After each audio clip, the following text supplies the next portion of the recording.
ఉద్యోగాలకు వచ్చిన తర్వాత మా సోదరులు మైనార్టీ సోదరులు హిందూ సోదరులు రైతులు యువకులు మాకు ఘన స్వాగతం చెప్పినందుకు మీ అందరికీ నమస్కరిస్తూ మీ అందరూ ఒకటి ఆలోచించాలి. ఎలక్షన్ అనగానే కులాలు మతాలు కాదు, మనం ఏదైతే ఓటేస్తా ఉన్నామో ఆ ఓటు మళ్ళా ఈ దరిద్రులు వచ్చినాం కదా, కేసీఆర్ షకీల్ వచ్చినాం కదా, 10 సంవత్సరాల్లో మనకి ఏం చేశాం,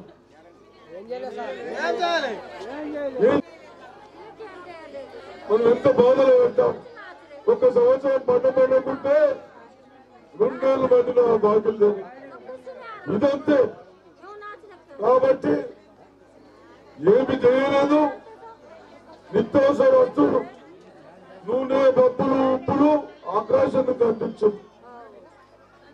5-10 వేలకు ఇల్లు వచ్చేది 15-20 వేలు అవుతా ఉన్నాయి. మనకేం పని అయితే లేదు. చదువుకున్న పిల్లలకు ఉద్యోగాలు లేవు.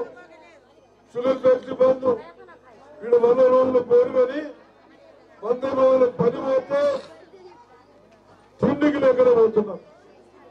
అటువంటి వాళ్ళకు 4 వేల దాకా పైసలు ఇస్తున్నాయి. పుణ్యాత్మ ఒక్క కొత్త పెన్షన్ లేదు, ఒక్క కొత్త కార్డు లేదు, ఒక్క స్కూల్ కట్టింది లేదు, ఒక కాలేజీ కట్టింది లేదు, ఒక ఫ్యాక్టరీ నడిచేది దరిద్రం ఉన్న వాళ్ళకి పని చేసింది.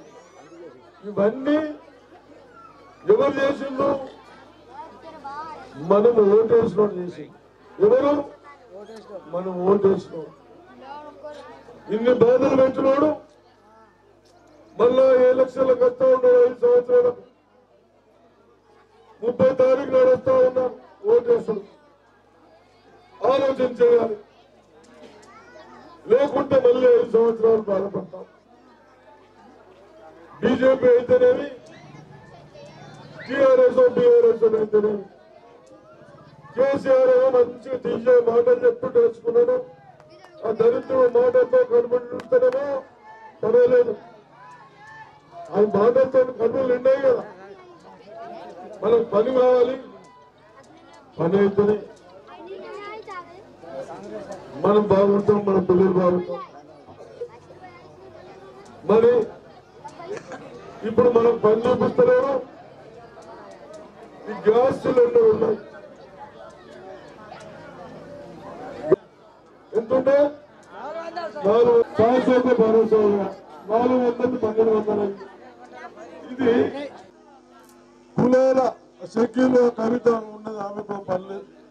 మన ముఖ్యమంత్రి బిడ్డ ఒక పని చేయడానికి ముఖం లేదు. కానీ మనకు వచ్చి ఆ గొప్పలు వేపించుడు, సంతోషాలు చేసుడా.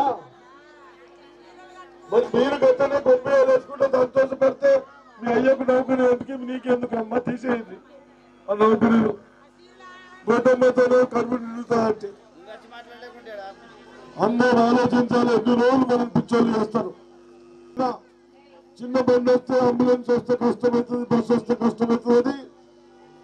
ఈ గల్లంతా రోడ్లు మీరిచ్చి మీరే గవర్నమెంట్ 1 రూపాయి ఇవ్వకుండా ఇల్లు పడబెట్టుకున్నారు. ఎందుకొరకు? మీకు చేతులు వచ్చి నమస్కరించడం. ఇల్లు పడబెట్టుకున్నాం కదా, ఆ 4 వేలు చేస్తా ఉన్నాం. అదేవిధంగా ఇంట్లో కోడలో బిడ్డ ఉంటే వాళ్ళకు కూడా 2 వేలు అందిద్దాం. మహాలక్ష్మి పేరుని పెట్టి అత్తకు 4 వేలు, కోడలు కన్నా బిడ్డ పెద్ద ఉంటే 2 వేలు.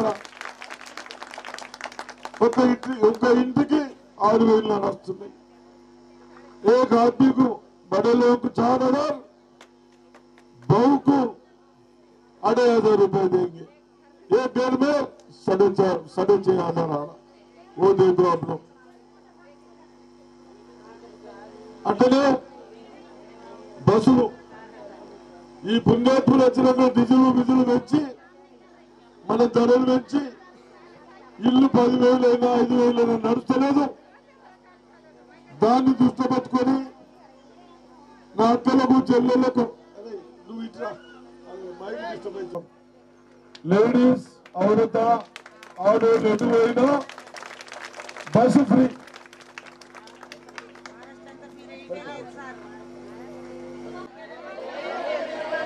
మనం కట్టించిన మనం ఉండేవాడికి చేతనైన కాడ కట్టించిన.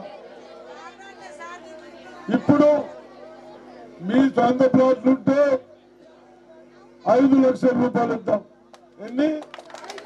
5 లక్షలు ఇద్దాం. మీరే ఇల్లు కట్టుకోవచ్చు. అదేవిధంగా ఆరోగ్యశ్రీ మనం ఉన్నప్పుడు 2 లక్షల వరకు దవాఖానలో పోతే పైసలు తీసుకోకపోతుంది. ఇప్పుడు ఈ పుణ్యాతులు ధరలు పెంచారు. దాని మీదకి 5 లక్షలు చేశాం. మీరు హాస్పిటల్ పోతే 5 లక్షల వరకు 1 రూపాయి ఇచ్చే అవసరం లేదు.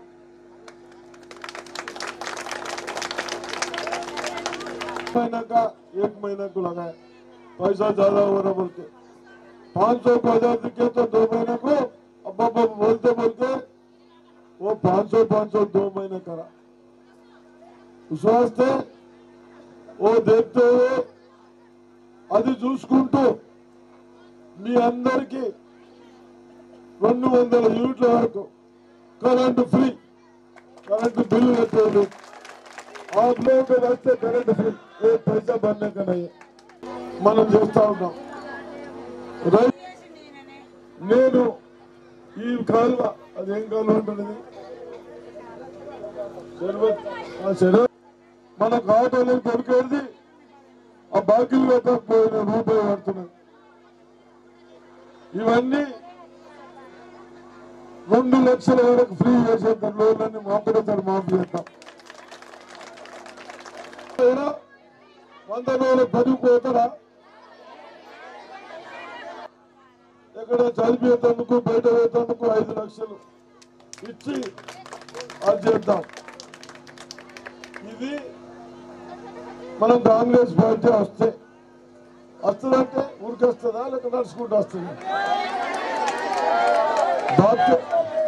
బాక్యా చల్తే ఆట బాక్యా వస్తుంది. మీరు ఓట్లు వేస్తే ఇవన్నీ చెప్పినవి బాగా ఉరుక్కుంటూ వస్తాయి. మీరు ఓట్లు వేయకుండా అన్ని విక్తాయి. ఏమో కరెక్టేనా? చేతికి వేయండి. आप लोग भी बहनों को बोलो, मेहरबानी करके 10 साल देके अपने शकील भाई को क्या फायदा हुआ?